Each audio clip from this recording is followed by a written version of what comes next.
Okay, so we've just finished a discussion of section 8.1 in the notes. In section 8.2, what I do is I show you that you can massage the axioms that we had a little bit. So I think that's an interesting discussion, but maybe not so important. So I'm not going to go through that with you. Then in section 8.3, I'm talking a bit about observables. It's good for you to go through that a few times. It'll help you with your interpretation of the theory. But here, in fact, I just want to discuss one point. And the one thing that I want to discuss is what is called time ordering notation. So it's a notation. So first of all, why do we need this notation? Well, if I have phi of x1, phi of x2, this is a product of two quantum operators, okay? In general, we know that operators do not commute. And because they don't commute, it means that in general, phi of x1 times phi of x2 is not equal to phi of x2 times phi of x1. Of course, the operators will commute if x1 and x2 are space-like separated, but in general, so in general, the order matters. So I'm going to have to tell you in what order we should write our operators down. So what we're discussing now with time ordering notation, this is really because there is an order, so an order for the fields that you would write down, that corresponds to how things happen in nature. So there's a natural order. It corresponds to how things happen in nature. And this gives quantities that make contact with experiment.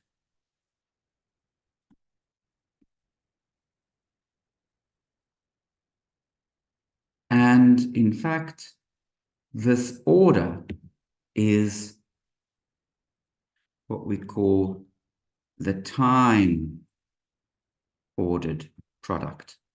Okay?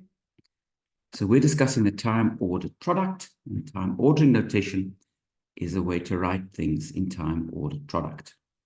So the time ordering notation is denoted by a capital T. And inside here, you put your fields.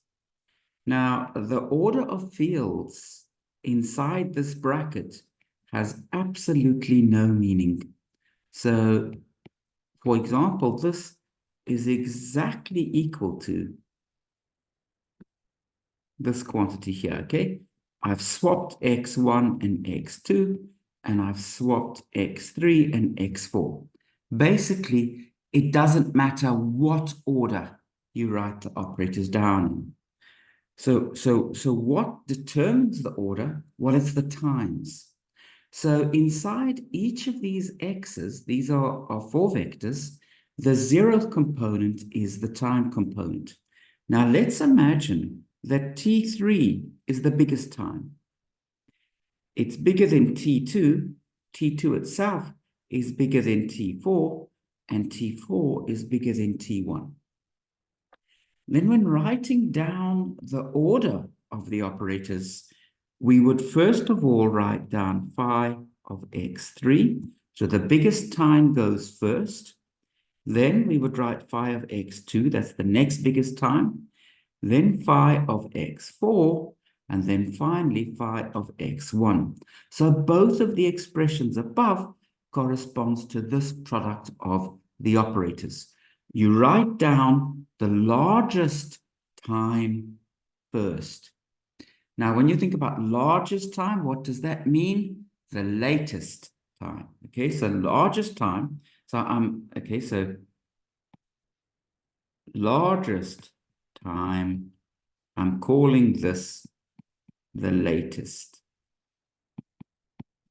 That's the latest. And the reason why I want to use that language is that I can summarize time ordering very nicely by saying latest goes leftist. Okay, and this is what the time ordering notation is. Good. Okay, now I want to make sure that you have understood this. So I'm going to write an example. I want you to tell me, what is this?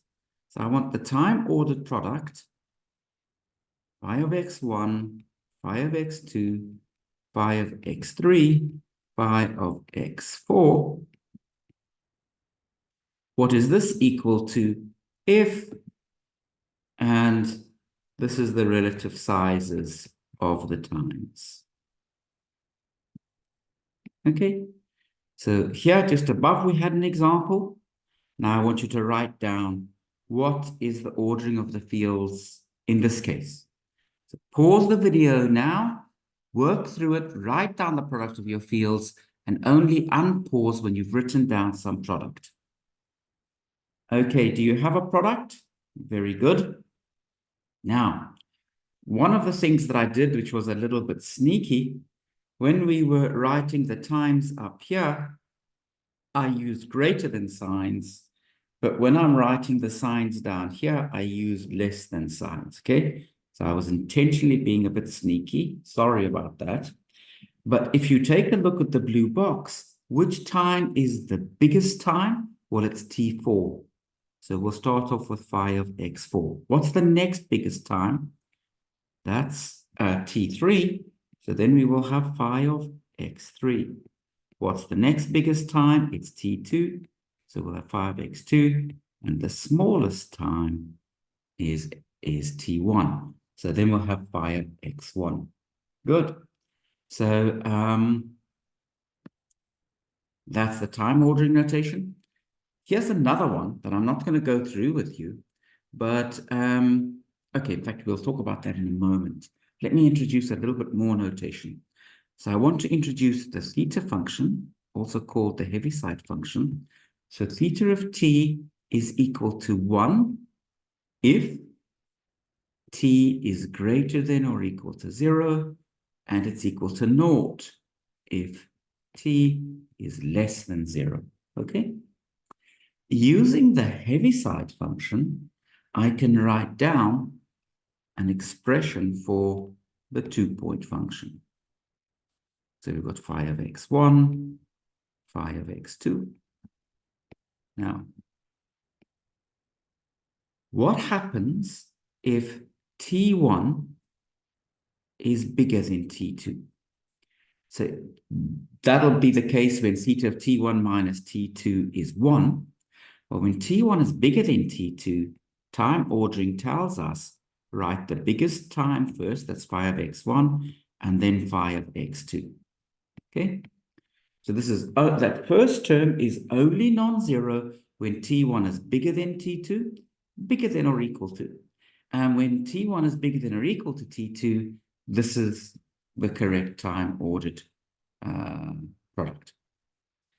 If t2 is bigger, then this is what we would have. Phi of x2, phi of x1. Because now t2 is the biggest time, so t2 will be larger than t1. Okay, very good. So that is the time ordering notation. Let me give you something to try. Why don't you try to write this down? Take naught,